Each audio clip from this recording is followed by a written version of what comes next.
Reforged Eden 2 is taking over Empyrion Galactic Survival. It's only in beta, and yet most of the player base that I'm aware of is already playing it and already building for it. But if you're looking for a new adventure in Reforged Eden 2, and given how all the build mechanics and requirements have changed, maybe you don't have any builds that are ready for it. Well, the good news is, I have been trawling through the workshop, I've been asking the community, and I have for you today 10 must-have blueprints for Reforged Eden 2.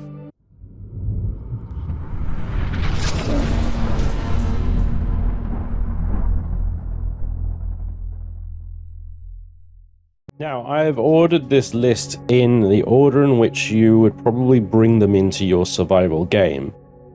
So, we start off generally in a new game, and this varies from player to player. So you might be looking at this and going, hey, that's not what I do.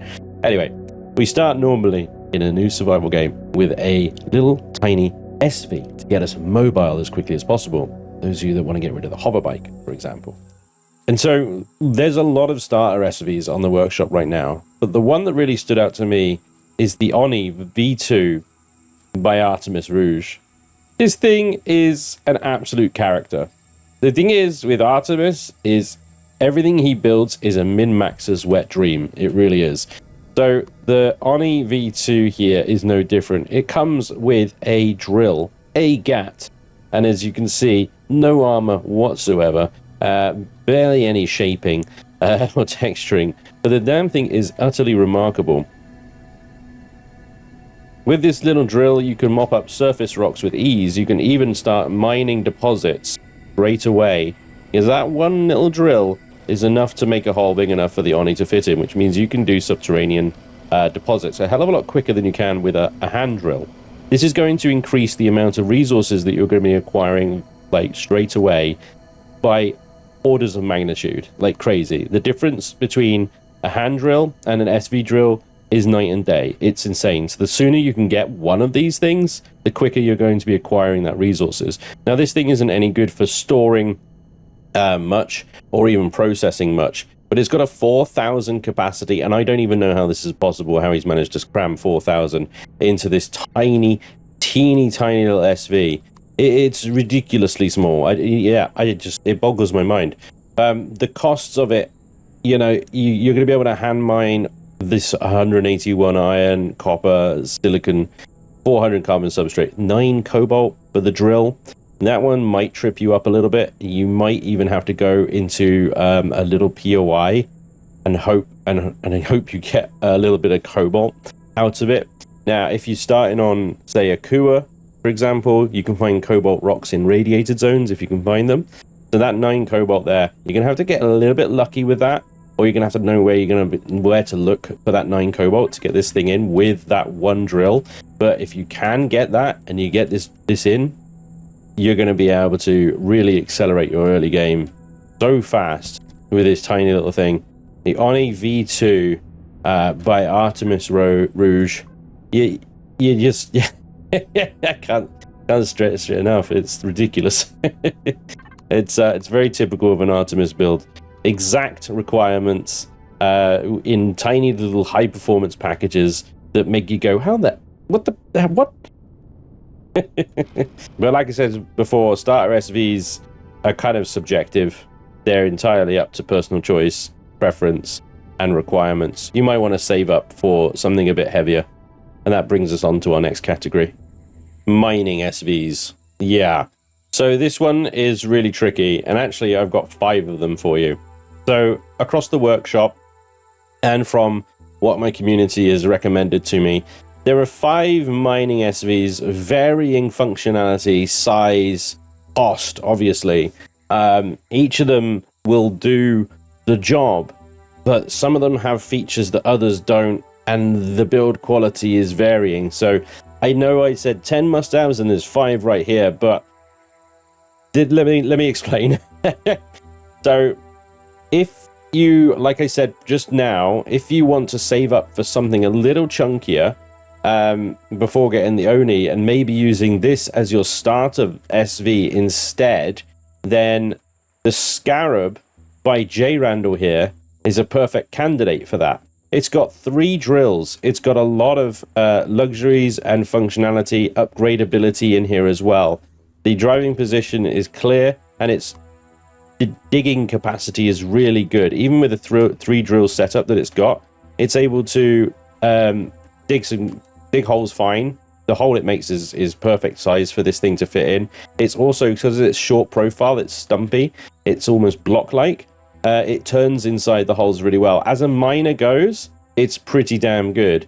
The drawback with this thing is it doesn't have a warp drive. Now, when you're going into mining SVs, one of the things that you do need to go and get before you progress is Neo. And the only way to get Neo sometimes is to warp to another planet where you can mine Neo for your capital vessel. Now that makes the Scarab a little redundant because it doesn't have a warp drive. Now, if J. Randall was to replace this this internal cockpit here with a fixed cockpit, like what's on the Drifter here or the Diggity, if he was to do that and get rid of this sort of glass cage thing, you could fit a warp drive back here. But that changes the build entirely from its original vision, obviously. So it's up to J. Randall what he wants to do with the Scarab. It just means that this Scarab has a very short term play in terms of the start of the game. You're going to need that warp drive soon. So this is where things like the Drifter came in. The Drifter is really highly equipped. It's also beautiful. The styling on it and the block work is fantastic. I really love it. Let's power it up a second. Hang on. And the Drifter here by Commander Cutratron? Commander... whatever. Commander Cutatron. You pronounce it, all right? Whatever. Anyway, this guy made this ship. It looks really good. I love the styling on it. Can I turn it on, please? Thank you. The lighting, the LCD work, the glowies. You know, it's very functional. It's got like everything you could possibly need. Space in the back for shields, a side hatch with your oxygen and your fridges and your storage. Another one with a trauma station. It's a proper little POI raider as well. If only it had a top turret to defend against drones. You could potentially fit one into this slot if you move that CPU basic over. But as you can see, it's got a warp drive. It's got a shield generator already, actually. So yeah, there's lots of room in here for upgrades. You can upgrade this thing for crazy. The problem with the Drifter is the length. When you get this thing underground and you're digging a hole, it gets stuck a lot. It's too long. You can't turn it around underground. You basically have to go in, go out, go in, go out kind of thing. In straight lines. 4 drills as well. It's not quite enough for its width. So it's good. It's functional as a miner, but it's not very well optimized as a miner. In comparison, the Scarab here, even with its 3 drills, is quicker, more maneuverable, and more effective at mining than the Drifter. The Drifter's got that extra functionality.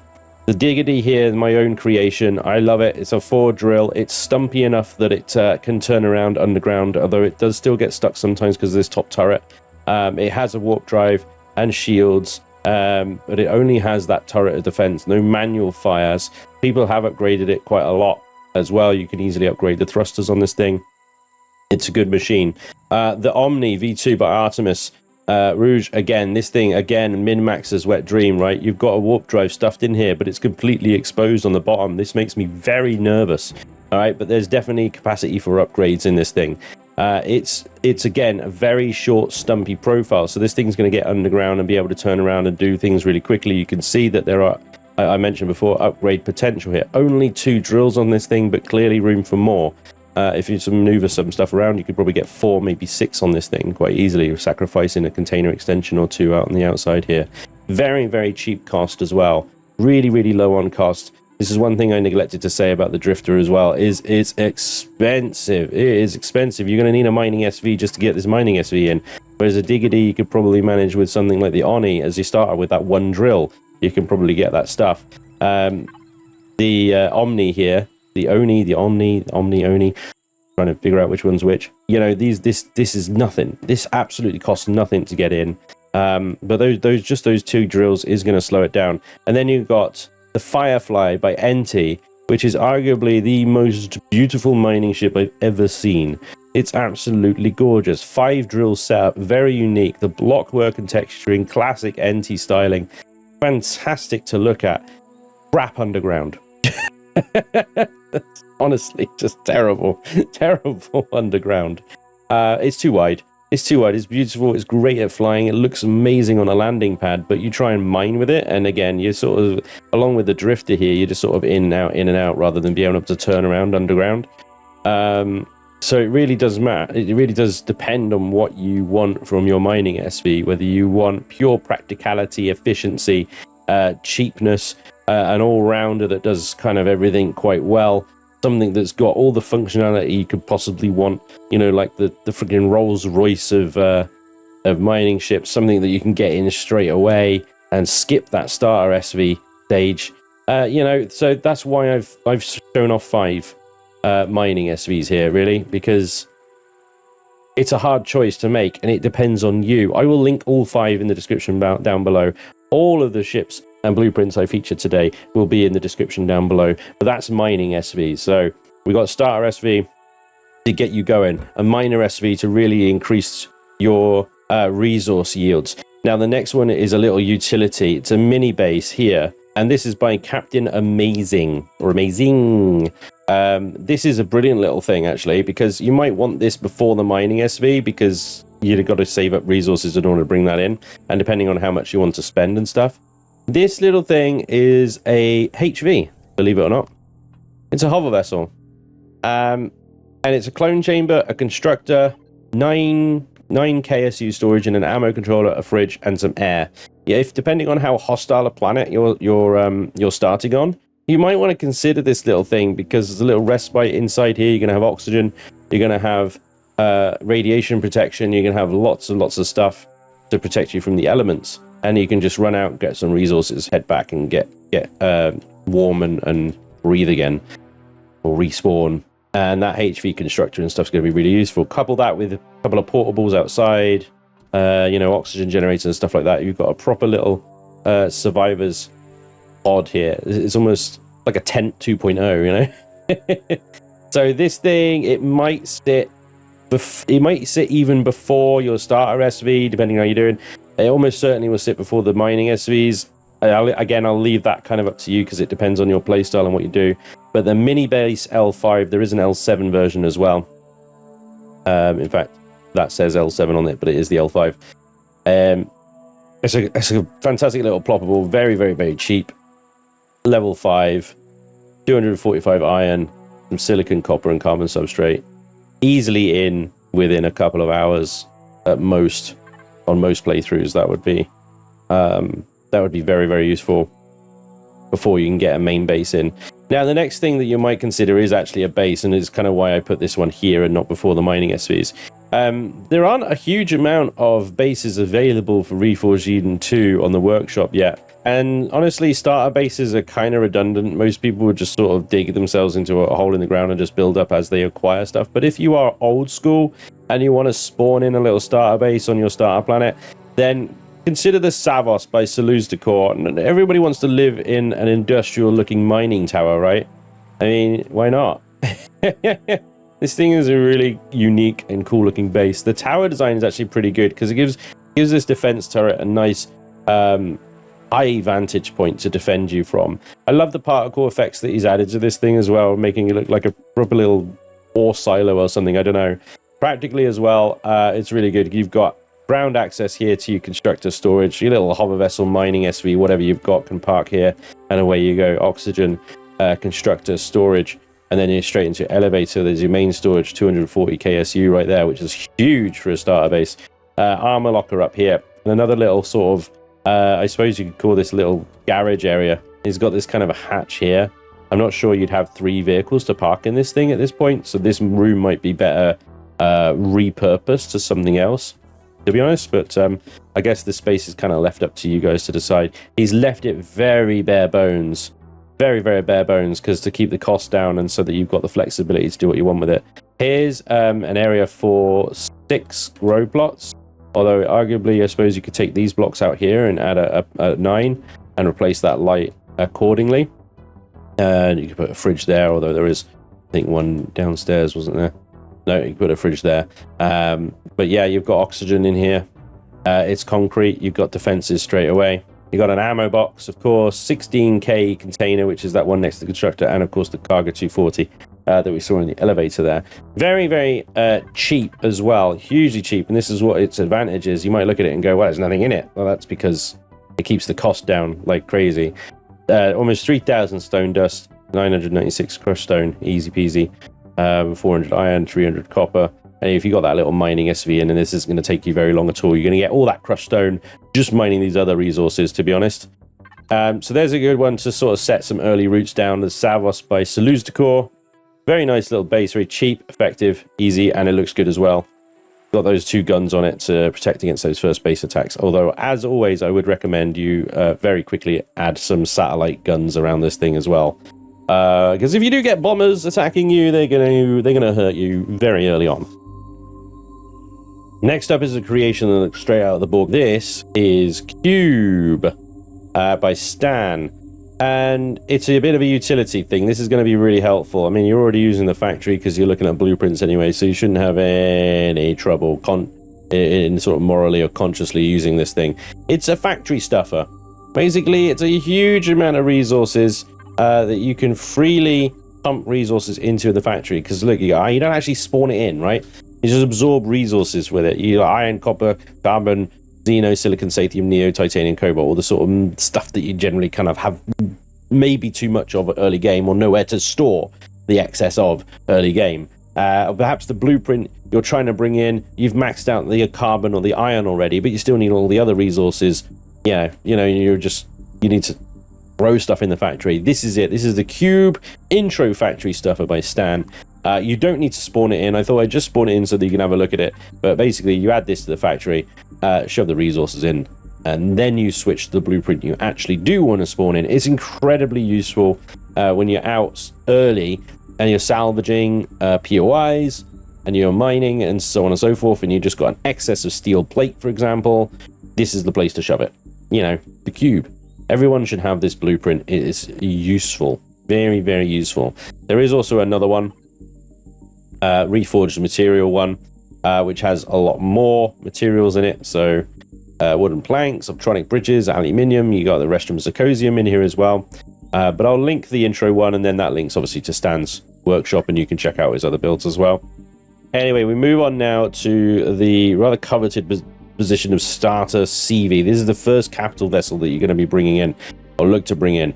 Now, I've gone through a lot of sort of starter ships because it's quite a popular category on the workshop. In fact, I have one of my own, which is, if I may say so, rather good. But this is the Cormorant by Procyon Lotor. I hope I pronounced that correctly as well. There it is, Procyon Lotor, Procyon Lotor, whatever. The Cormorant here is it's like almost like a little cargo freighter thing, but the blockwork texturing and stuff of it is fantastic. I love how he's integrated the plasma turbines into this thing. These replace the solar panels, by the way, guys. If solar panels reduce the amount of energy that your ship is using, the plasma turbines do the same, and also they look fantastic, and they now sound fantastic. They didn't have this horrible screeching noise, but Vermilion thankfully replaced it. You've got some decent thrust on this thing as well as using advanced ion thrusters here, which is going to give plenty. And as you can see, there is room there for more and upgrades aplenty on this thing. So there we go. And a great look. And you've got hard points for turrets like everywhere. You've got 3 on the front. You could have a mining turret up front there, a couple more GATs or lasers or rockets or whatever you want everywhere. Advanced thrust forwards and backwards, and lift as well by the looks of it, and of course sideways, lefty righty. Down looks like we've just got some mediums, but that's okay. We can let gravity doing most of the down work, can't we? I love the designer's thing, the whole kind of raised bridge thing. It definitely looks like a miniature cargo freighter, doesn't it? But let's have a look on the inside now. If we have one more pass around the outside, we can see the detailing and blockwork that he's done here is really nice. And into the front, the mouth of this thing just opens up into this huge hangar bay. It's like a TARDIS. It looks bigger on the inside. It's crazy. We got nice little hatches here to show off some fuel tanks and O2 direct access. It's always nice there. Great texturing and lighting on the ceilings and whatnot, and on the floors. I love the bulkheads around the hangar bay as well. I'm a big fan of that sort of technique myself. And then we've got obviously clear spaces here for more upgrades, more constructors or deconstructors, maybe CPU or fuel tanks or extra ammo storage on the sides there. Two nice little consoles. I do like the color scheme here with the sort of light blue lighting. Some of the new potted plants have made an entry in here, but you've got 18 plots by the look of it. There's a container controller in the bottom. It's actually a harvest box. Fantastic. So you really can get that harvest thing in there. CPU extenders improved. There we go. We got some LCD work telling us where the upgrades go as well. Is always good for people unfamiliar with the build. There's a 500,000 cargo extension there, and 500,000 on that side as well. A couple of deco blocks and stuff looking really nice over the farm. Gravity generator, medium, I think that's a medium. Yeah, that should probably do the whole ship. We've also got storage in the floor here, little boxes. Need these things for the stuff that doesn't stack, ideally, like guns and all those night vision goggles that you end up picking up. And you can take this glass out here and put in advanced CPU extenders as well, so that's good.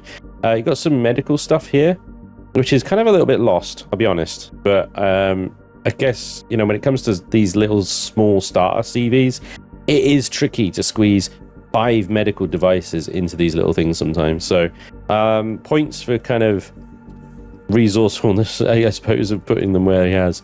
There's the warp drive. We've got generators on the roof there, and we got more room for more generators here and shield extenders. Interestingly, this is the compact shield generator. This space here is not big enough for a large shield generator or an advanced. It's 2 by whatever, not 3 by whatever.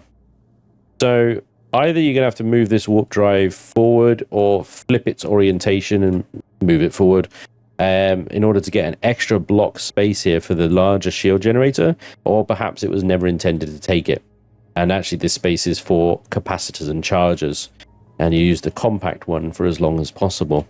I'm not sure 100%, but that space is definitely not big enough for a large shield generator.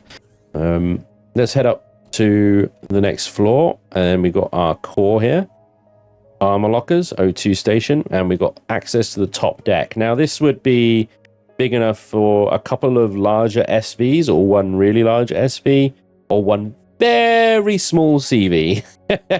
Considering the Cormorant is already a small CV, it'd have to be absolutely teeny tiny. Wouldn't have a warp drive or anything like that. Maybe there's a little micro CV miner out there that I'm unaware of. I don't know, but probably SVs on the top deck there.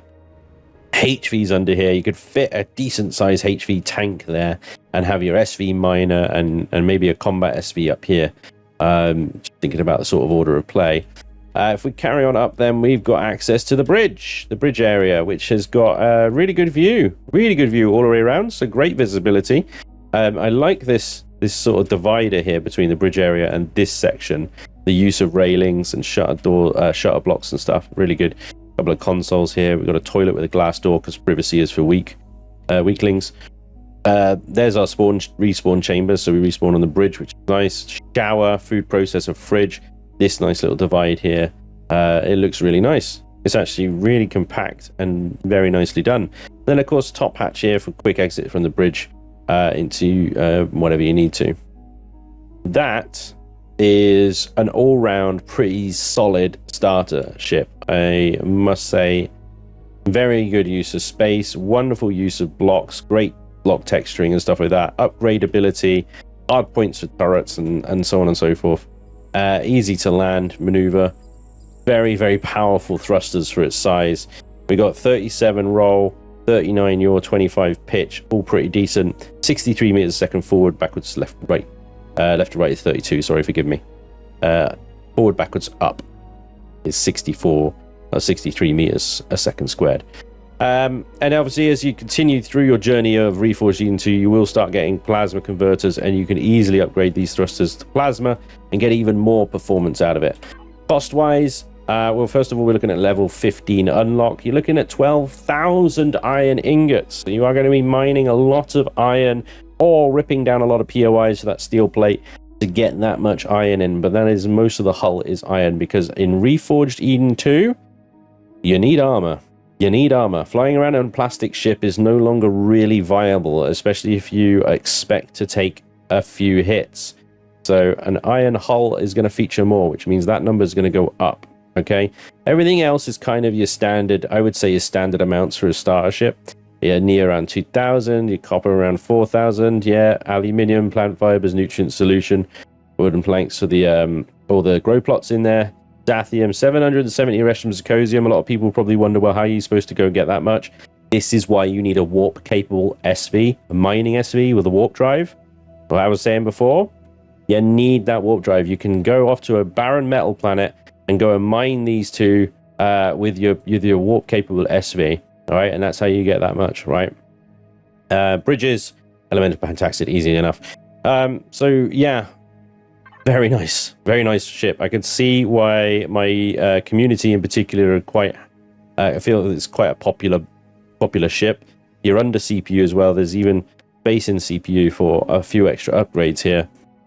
So this is a popular one on my server, I think.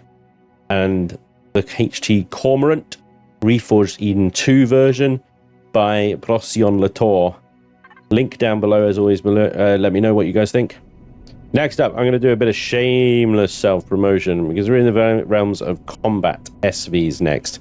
And there are already a few good-looking combat SVs on the workshop. But I noticed a common theme with a lot of them, and that is that they are crazy expensive.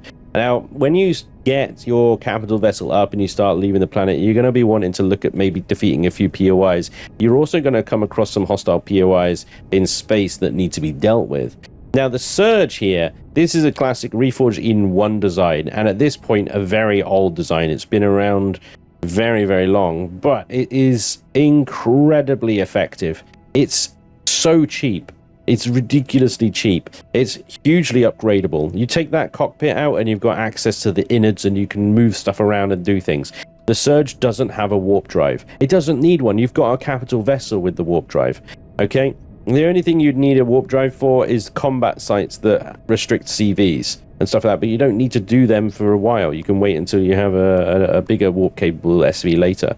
The Surge, with its 4 railguns, 2 GAT turrets on the wings there, and its shields, I should clarify, it has got shields, is you know, great at taking out early POIs armed. You can hit and run with these 2 medium thrusters. It is very fast in its forward motion. Its weakness, it has next to no lift thrust. It has very poor strafing abilities. It doesn't have great sidey thrusters or uppy-downy thrusters. All of its power is in forward, okay? So the idea generally is you fly, you hit a target, you fly away from it, you hit and run. Okay, and that means that the shields also don't get downed. This is how it keeps this Surge so cheap and affordable. You know, that is not a lot. That is not a lot of resources for a combat SV. So, very cheap, very affordable. You can get it in straight away, and then, you know, you can upgrade it and stuff as you need to. Increase the shields, increase the generator capacity, upgrade to maybe medium cannons, different turrets on the side, upgrade the thrusters as well. You know, it's all doable, all within this tiny little airframe that is easy to replace, cheap to replace. You know, I've pushed the Surge to regions of space that it really shouldn't be in. For a starter combat SV, taking on a drone's capacitor matrix and living to tail the tail is one of the greatest things this little ship has done. So it does prove that you don't necessarily need a super expensive combat SV to get the job done. Something cheap, replaceable, easy to upgrade is sometimes the absolute way forward. So the Surge Reforged Eden 2 version, I would generally recommend as your first combat SV, so that you can start taking on armed POIs and finally shooting back, you know? Now we come up to space for our next category, which is kind of mid-game CVs. These are your sort of CVs that you're going to be living with for pretty much the rest of the game until you are well into endgame. Now, it's a bit of a controversial subject because a lot of the mid-game and endgame CVs on the workshop for Reforged Eden 2s are Reforged Eden 1 ships that have been redone for Reforged Eden 2. Now, that's not only a bad thing, but it's ships that have already been featured on videos like this, for example, or Let's Plays that I've done before, such as the Zeus Deuce, which is a very, very good mid-game ship, carrier, mobile base, whatever you want to call it, and other ships of that sort of category as well. Now, I found the Ether here. This is the Ether by Silver Crest, and is an incredibly unique looking ship. I'm not sure what to make about the halo going across the top, I gotta be honest, but I was surprised when I looked at it here how much firepower it appears to have with those artillery cannons and things like that. I'd probably end up taking them off and replacing them with either heavy or medium manual fires, to be honest. But it's a good looking design. It's really, really nice. It looks like a luxury yacht. Got that big dish on the top, the fins on the back. It is a beautiful looking boat and actually pretty functional. Now, it's going to be a bit of a controversial one, and I'm sure I'm going to get comments about this down below. It does not have a farm. And you might be thinking, well, for a mid-game CV, you're going to need a farm. You're going to be moving around so much. To be honest, I've been using my Ventress from mid-game to late game. I haven't repotted that farm. I barely use the farm. I am tempted to take the whole thing out because I've got a base that does all the food growing I need. And between that, I loot enough ration packs to keep me fed for a year anyway. I generally find a farm on a CV more of a pain in the bum because I need to turn the ship off. To save fuel and power at the end of the day. It means taking the farm up, taking everything out of the fridge, putting it in your inventory if you're playing multiplayer, that is, I suppose.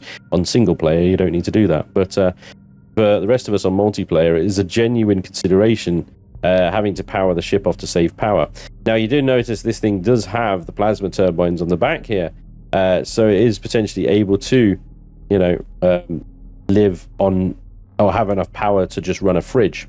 But I love the design in the back of this thing, the thruster housing and stuff like that, and obviously a few spots for upgrades for these antennas are and stuff like that. So upgradability on this thing is somewhat limited. It's there, but it's mostly in kind of like upgrading the weapons and swapping them out and doing things with the hard points on the surface here. But it's got a multi-turret on the back there as well, long range radar as well, so it is got a lot of exploration capacity as well as salvage capacity and so on and so forth. So actually, I think that's just a decorative radar dish because it's got a detector there, but you can put a long range one there, I guess, when you got the CPU. Also, what I like about this is the side loading hangar bays under the wings here. It's really, really cool. You got this decent little actually hangar tunnel, I suppose, rather than a bay inside here for a good few vehicles, 2 large SVs or 3 smaller vehicles in between each other. 240,000 SU input storage container on the back wall here. If we glitch through here, we could see the warp drive is buried back here with the plasma turbines that we saw earlier. Now, up front here, we've got 2 advanced generators in there, which I feel probably a little bit overkill. But I'm going to trust that the builder has done his dues with power management and stuff, and he felt that that is the required amount of power. It might be that that's needed for max upgrades, and therefore you don't need to actually upgrade the power generators. You've got it straight away. Just this sort of advanced constructor in there will need to be changed to a universal at some point for Reforged 2, but as you can see, we've got decent sized shield capacitors in there as well. There's the core pentaxid tank, all sort of tucked away down here with access to everything. And then we've got this nice stairwell up here. I do like these stairs, using them instead of elevators. Personal preference, I suppose. Practically, yeah, elevators are better, more compact, use up less space. But I like having a stairwell in the ship. It makes it look fancy. Anyway, 101 ammo box there. 56,000 container controller. Not a very big one, that one. But should be enough for some sort of heavier things that maybe don't stack. We've got med bay off to the side here with full medical, because there's the med chamber, O2 above it. Food processor and fridge, a sofa just for giggles. Armor locker, of course. Teleporter there. All very functional. We've even got some bedroom with some fancy red carpets. Wood paneling everywhere. Love it. Very, very at home in here. New lighting. Double beds in there. So, yeah, you've got some stuff there. And I suppose you could possibly take this floor out. It does look like half blocks, though. Yeah, I think it's half blocks. You could take this floor out and replace these bedrooms with grow plots. You are going to affect the height of the hangar bay, though. And we've got a nice little kind of engineering sidey bit here. I don't know what's supposed to go back here, if anything, but there's a little space there. And then this hatch goes out onto the deck at the back here, which is obviously big enough for quite a large SV, really, or a couple of them. So, yeah, you can get hover access here because this thing does obviously land. So, get hover vessels in that one and the SVs on the top deck. Up to you guys, really. But yeah, lots of flexibility in this thing. And for a little mid-game ship that's going to be doing a lot of exploration, you know, taking down pirates and raiders and, you know, the early stuff before you get into Xerax and drones and stuff like that, you're going to be using this thing quite a lot. And it's going to be more than capable, I think, of dealing with all those threats. And upgradable. So we start off with 34,000 shields, so that base shield amount. You've got a cost here, level 25, obviously. You've got a cost here of, well, let's say, 22,000 iron is the highest there. 12,000 copper and so on and so forth. You're going to be able to sort of acquire that. It won't take too long to get all that with your mining SV, basically. So platinum in there as well. No doubt you'll probably get that from looting POIs and stuff. Performance-wise, you've got 41 roll, 25 pitch, 22 yaw. Bit sluggish for my personal taste. I'd love to have these up to 30. If possible, 40, ideally. But yeah, not bad. 46 meters second squared acceleration. You're not going to be... It's not sluggish.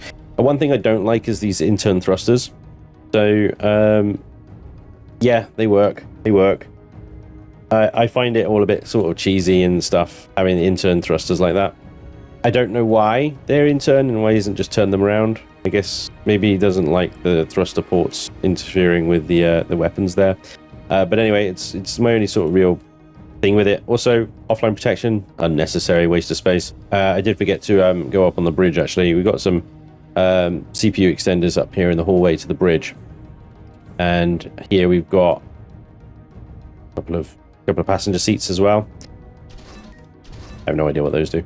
Anchorage, I guess that means turn everything off. Yeah, so the thrusters are connected to that one, so I think that's like a landed. This one doesn't have a signal name, so I assume it's a spare signal 1.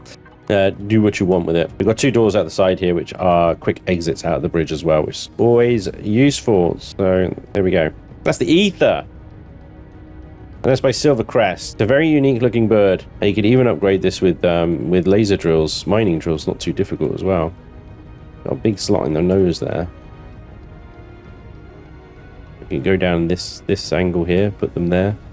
Anyway, the point is, yeah, you can do a lot with this thing, and it looks good doing it.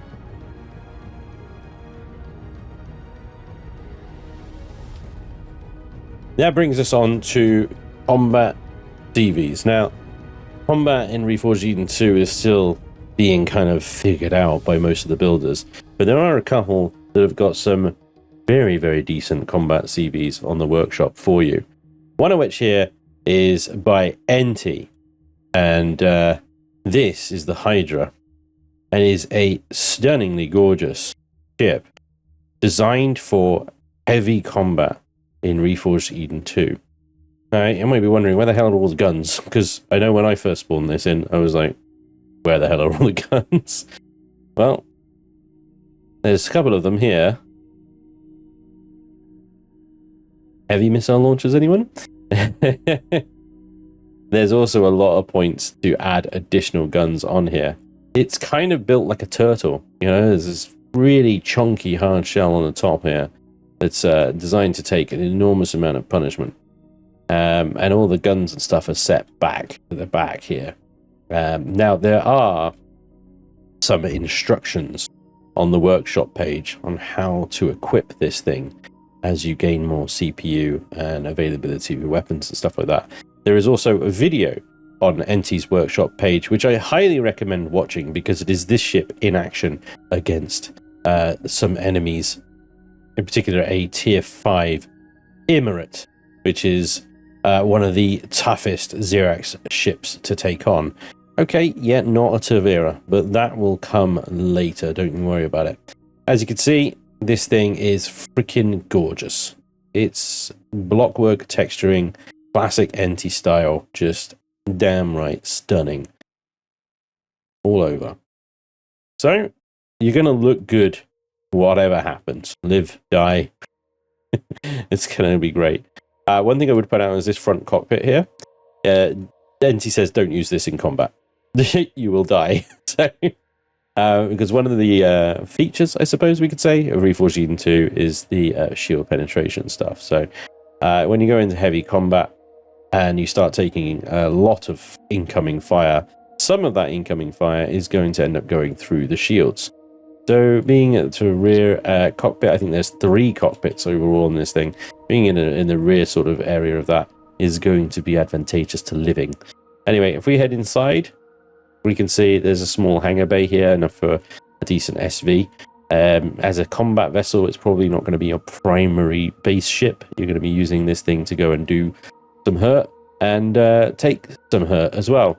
Base for a universal constructor, another constructor if you want them. He's using some of the new hollow projectors and stuff like that. Great LCD work going on as well. Access to thrusters, basic storage, medical over here as well. More storage, 640,000 full container there. Quick elevator down into that lower bridge here. We've got a good view forwards.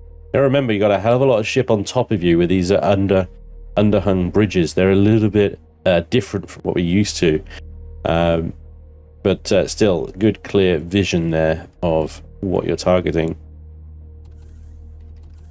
Head on up. We're back on this deck with the hangar bay. And then, that trips me out a little bit, that does.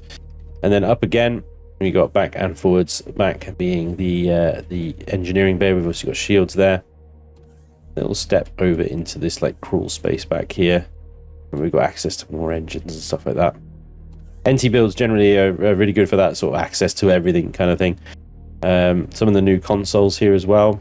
More crawl space access, storage containers and stuff there. Loads of little doors and stuff everywhere, isn't there? Access to here, there, everywhere. We have got some signage here. There's an exit to space, showers, lots of things, POI access, respawn and whatnot.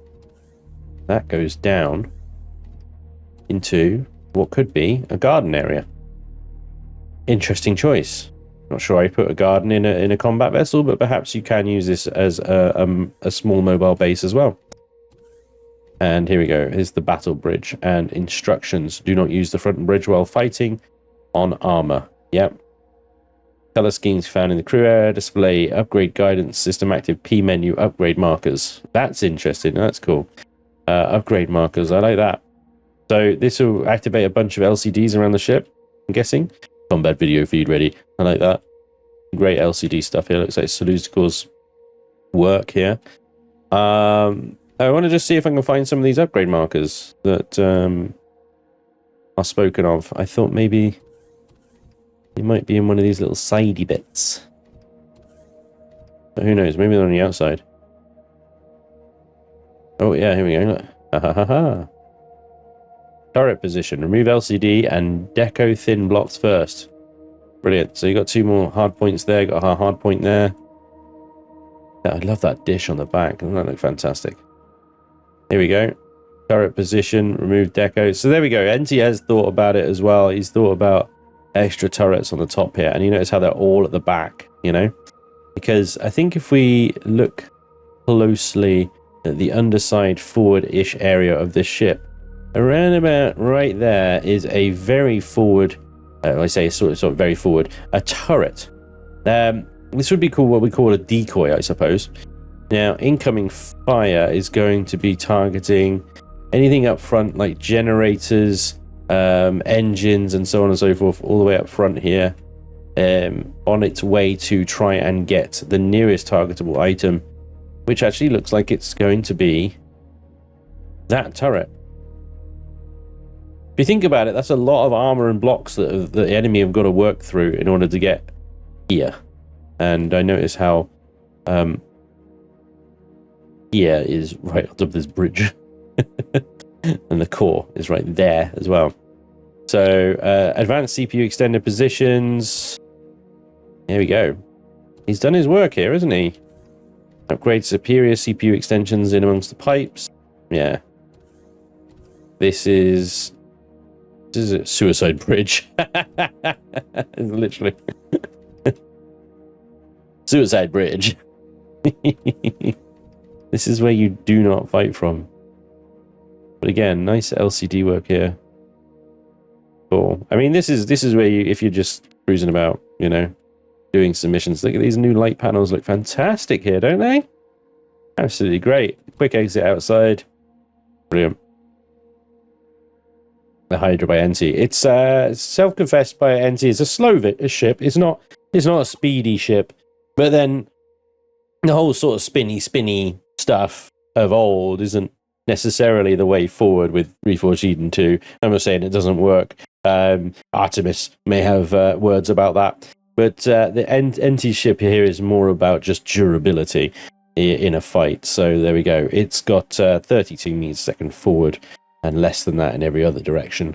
With a roll of 23, a yaw of 16, and pitch of 15. It's sluggish. It's definitely sluggish. It moves like a turtle. It tanks like a turtle. And it's called the Hydra. But it's gorgeous. Gorgeous. And fully upgraded. I think that's going to be incredibly effective. And certainly watching NT's video on his workshop page, it is. It is. So let's have a look at the cost of this one.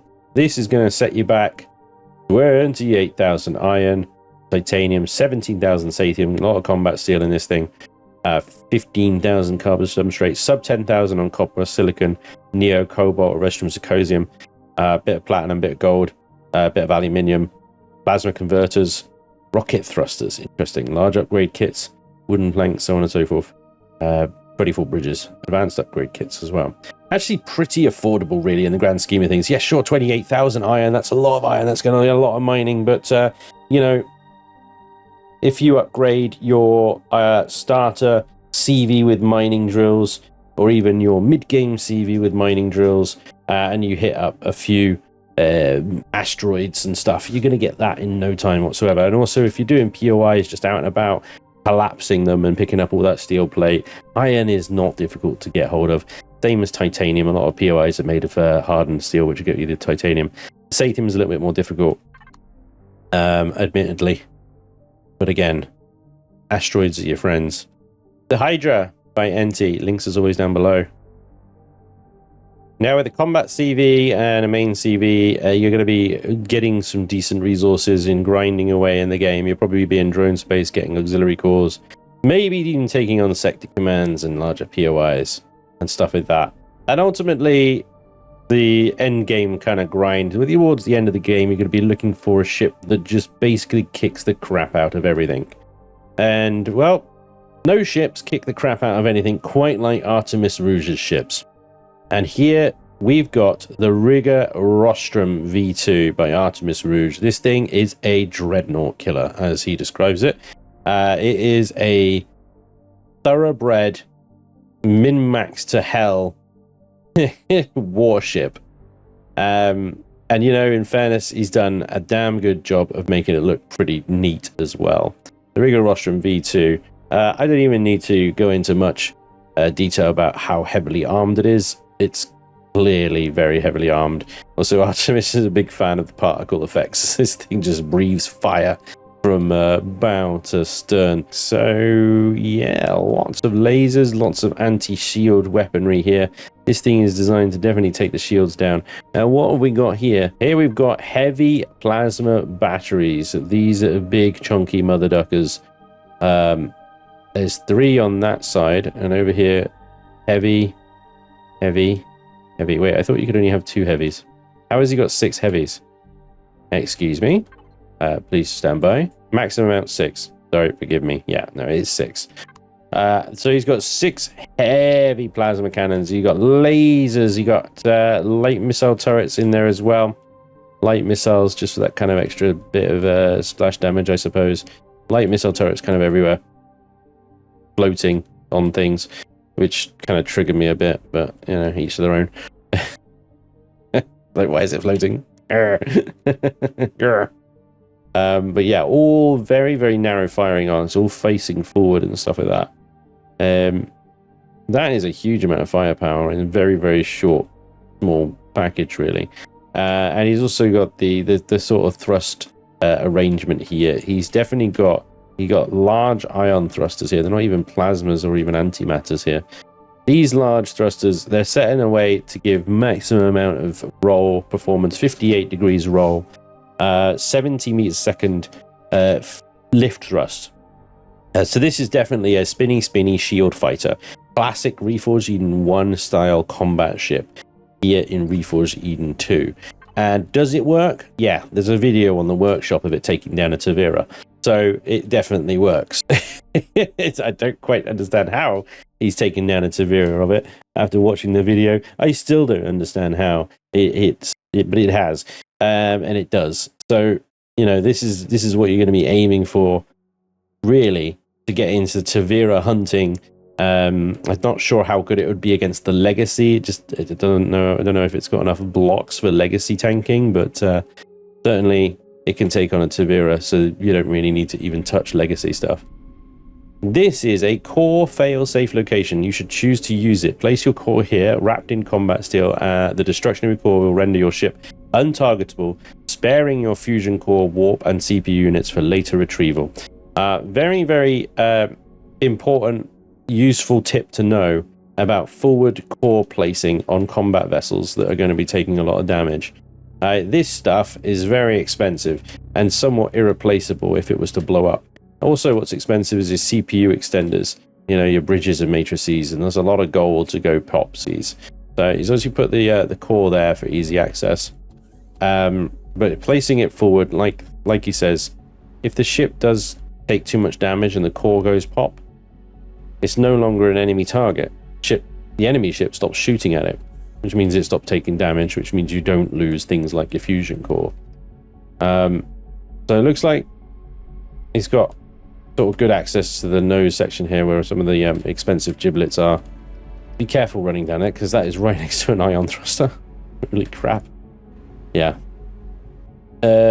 One thing you'll notice about a lot of Artemis's builds, yeah, he doesn't care about hot spots, radiation spots, things like that. You're going to be going past them anyway. Just carry on, keep on walking, you know. There's quick exit out of the ship as well. Medical, toilet, shower, and the cockpit, med chamber, O2. Everything you need for a high performance, pedigree, combat, dreadnought hunting monster. Believe it or not, this thing as well is Core 11, which means you only need the two quantums, which, if I remember correctly, are just quantum processors, which you get through normal POI runs, you know, abandoned POIs and stuff. You can get quantums, and through missions and quests and stuff like that. 32 each, you know. So not outside, no auxiliaries required, not outside the realms of possibility or kind of difficult grind to get. No, it is an end game anyway, so you know it doesn't really matter. This is kind of what you're aiming for with all the grind and the stuff anyway. But yeah, Core 11, max CPU, 1,160,000. Here we go. We're going to be setting you back 23,000 copper, 16,000 silicon, 26,000 carbon, 13,000 iron, 17,000 neo. Quite a lot, really. 7,000, basically a stack of the rest of them goes in, or two stacks rather. Platinum 200, superconductors, 128, radiation shielding 108. Lots of bridges and matrices, lots of quantum processors, lots of aluminium powder, gold, upgrade kits, reactor cores, heat exchangers. So that's a lot of advanced materials at the end there, which we would expect for a sort of end game, stupidly powerful ship like the Riga Rostrum. There we go. Don't expect luxury with an Artemis build, just expect your effectiveness. And you know what? It still actually looks kind of neat, so fair play. As I said before, do check out the workshops of all the builders that I featured today, because they have more builds than what I've just featured, and some of them are, you know, better than others in terms of what categories I've covered today. I'll leave it up to you to decide that. But hopefully this gives you a good starting point for your Reforged Eden 2 adventure and some builds to consider for that. But as always, explore the workshop and, you know, try things and see what you like, stuff like that. In any case, I'd love to hear from you in the comments down below. What do you think of the ships that I featured today? Would you agree, disagree with any of the assessments that I've made? Or perhaps you've tried one and you'd like to just let me know how it's been. In any case, I want to hear from you, but most of all, thank you so much for watching. And hopefully I'll see you for the next one. Until then, take care. Bye-bye.